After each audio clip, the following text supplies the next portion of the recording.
బాగా జరిగింది, సగం సెట్ అయిపోయింది ఆల్రెడీ. బాగా జరిగేది అంటే చాలా మంది చెప్తారు. ముచ్చుగిరి విరిగిన ఎముకలను కూడా నయం చేసే దేవాలయము. ఇది ఇక్కడ ఉన్నవారి నమ్మకము. ఇప్పటి వైద్యానికి కూడా అంతు చిక్కని దైవ మహిమ. వీళ్ళ పూర్వీకుల నుంచి వీళ్లకు లభించిన దైవ విద్య. గత 100 సంవత్సరాల నుంచి వీళ్ళ కుటుంబ పరంపర నాటు వైద్య సేవలను కొనసాగిస్తూ ఉన్నారు. మనకు ఈ కాలానికి కూడా ఈ వైద్యం దొరకడం మన అదృష్టం. కానీ కొంతమంది తప్పుడు ప్రచారం చేస్తున్నారు. ప్రజలకు నయం కావడం లేదని, ఈ వైద్యం వల్ల ప్రజలకు ఏ ఉపయోగం లేదని, మీ నాటు వైద్యం వల్ల ప్రజలు ఇబ్బంది పడుతున్నారని తప్పుడు ప్రచారం చేస్తున్నారు. అందుకోసమే అక్కడ నాటు వైద్యం కోసం వచ్చిన వాళ్లకు అడగడం జరిగింది. ఇప్పుడు వాళ్ళ మాటల్లోనే విందాం. అన్న నమస్తే అన్న. నమస్తే. మీ పేరన్నా? నా పేరు రంగన్న. మీ ఊరన్నా? అది వచ్చేసి మెంగూరు మండలం కలవట్టు విలేజ్. ఇక్కడ రావడానికి కారణం ఏంటంటే, మా అమ్మకి బైక్ పైన వెళ్ళేటప్పుడు బైక్ స్కిడ్ అయ్యి కిందకి పడితే ఇక్కడ వచ్చేసి బౌన్ అనేది తిరిగిందన్న. మేము అదే భయంతో గవర్నమెంట్ హాస్పిటల్కి వెళ్ళాము. అక్కడ చెక్ చేసి రిపోర్ట్ ఇచ్చారు. ఏమంటే ఇక్కడ ఎమ్మకి ఇరిగిందని చెప్పేశారు. సరే కట్టు కట్టమని చెప్తే కట్టు కాదు, సిమెంట్ కట్టు కట్టాలా, దానికి స్కానింగ్ తీసుకోవాలా, తర్వాత బ్రెయిన్ స్కానింగ్ తీయాలా అని చెప్పేశారు. డబ్బు ఎంత అవుతుందన్నారన్నా? కానీ డబ్బు వచ్చేసి 40,000 నుంచి 50,000 వరకు ఖర్చు చెప్పారు. కానీ మాకు ఒకరు తెలిసిన వాళ్ళు చెప్పి ఏమన్నారంటే, ఇక్కడ వీళ్ళు ఇలాగే అంటారు, డాక్టర్స్ వచ్చేసి బిజినెస్కి మైండ్కి ఆలోచించి డబ్బుకి ఆలోచిస్తారు.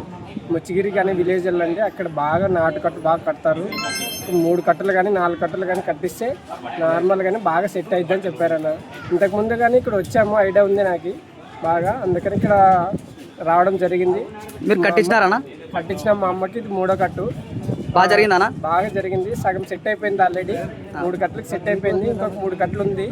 మిగతాది కూడా సెట్ అయిపోతుంది అనే నమ్మకం మాకు ఉంది. తాత డబ్బులు కూడా ఏం తీసుకోలేదన్న, ఒక 200-300 వరకే. అది కూడా వాళ్ళు చార్జెస్ సబ్బు కానీ సెట్కి కానీ సంబంధించిన గుడ్లకి ఆయుర్వేదిక్ జస్ట్ క్లాత్ కట్టడానికి చార్జ్ చేస్తున్నారు తప్ప మిగతా డబ్బులు ఎక్స్ట్రా అమౌంట్ ఏం తీసుకోవట్లేదన్న. వాళ్ళు పేద ప్రజల కోసం పెట్టారు తప్ప ఏదో డబ్బు వస్తుంది కదా అనే ఆలోచన లేదన్న. వాళ్ళకి సంపాదించాలనే ఉద్దేశం అయితే లేదు, ఆలోచనే లేదు.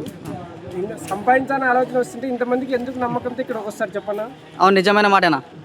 ఇప్పుడు ఇంతమంది నమ్మకాన్ని సంపాదించుకున్నారు కాబట్టి వాళ్ళు ప్రజల కోసం పనిచేస్తూ ఉన్నారు. అవునా?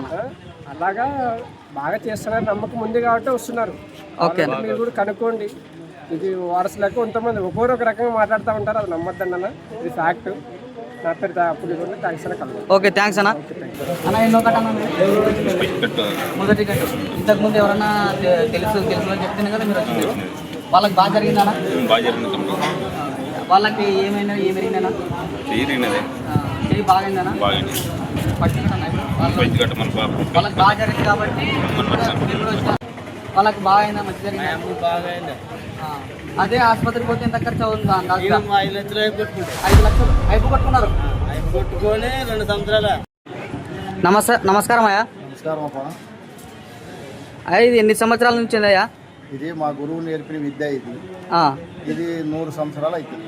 100 సంవత్సరాలు అవుతుంది. మా గురువు 60 ఏళ్ళు కట్టినారు. 60 ఏళ్ళు. నేను 30-40 ఏళ్ళు అవుతుండదు. ఇప్పటి వరకు ఏమి ప్రాబ్లం అనేది కనపడలేదు. ఏ వ్యక్తి వచ్చి మాకు సరిగ్గా జరగలేదు అనేది చెప్పలేదు. ఓకే, ఇప్పటి వరకు ఎంతమందికి జరిగిండొచ్చా? ఎంతమందికి చేసి ఉండొచ్చు? మనం చెప్పిన లెక్క చేయనంత అంటే ఇప్పటికే ప్రజలు మంచిగా అవుతుండదనే భావంతో చెప్తుంటారు. ఇంకొకటి నమ్మకం ఉంటేనే రండి, ఇబ్బంది పడొద్దు. నమ్మకం ఉంటేనే రండి, లేదంటే ఇబ్బంది పడొద్దని కూడా చెప్తున్నాం.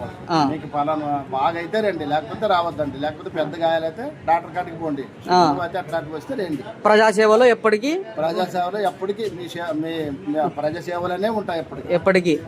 కృతజ్ఞతలయ్యా. కృతజ్ఞతలు.